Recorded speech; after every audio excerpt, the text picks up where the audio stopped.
जन सुराज आएगा तो 5 काम आपका हो जाएगा।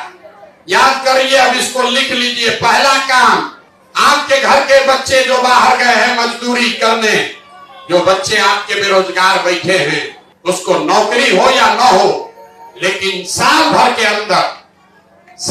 अंदर हर आदमी को 10 से 12 हजार रुपया के रोजी रोजगार का व्यवस्था यही सुपौल, यही बिहार में करके दिया जाएगा। अगले वर्ष जब ये जन सुराज आएगा तो जिसका बच्चा 15 साल से कम उम्र का है, उसके कपड़ा लत्ता पढ़ाई का पूरा व्यवस्था सरकार अपने खर्चा पर देगी।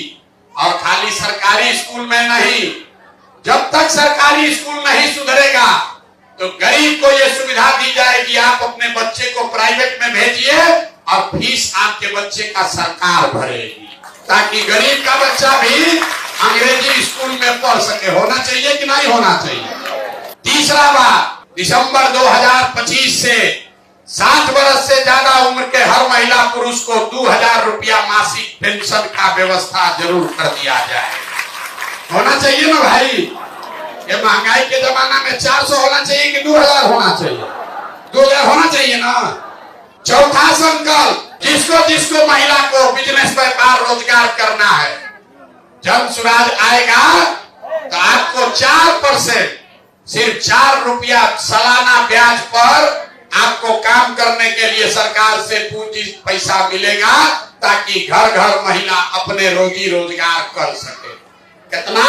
खाली 4% पर। याद रखिए, अभी आपको गांव में 3%, 4% महीना का ब्याज लग रहा है। जन सुराज आएगा तो साल में ब्याज लगेगा 4%, बस 4 रुपया। और अंतिम बात, जो किसान सब्जी उगाइएगा, मसाला उगाइएगा, तो नगदी फसल करने वाले सभी किसान को मजदूर की सुविधा मुफ्त में सरकार की ओर से दी जाएगी।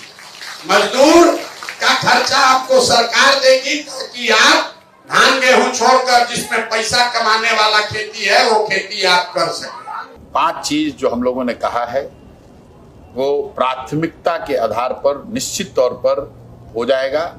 उसमें पहली बात यह है कि बिहार से साल भर के अंदर पलायन रोक दिया जाएगा। मैं नौकरी की बात नहीं कर रहा हूं।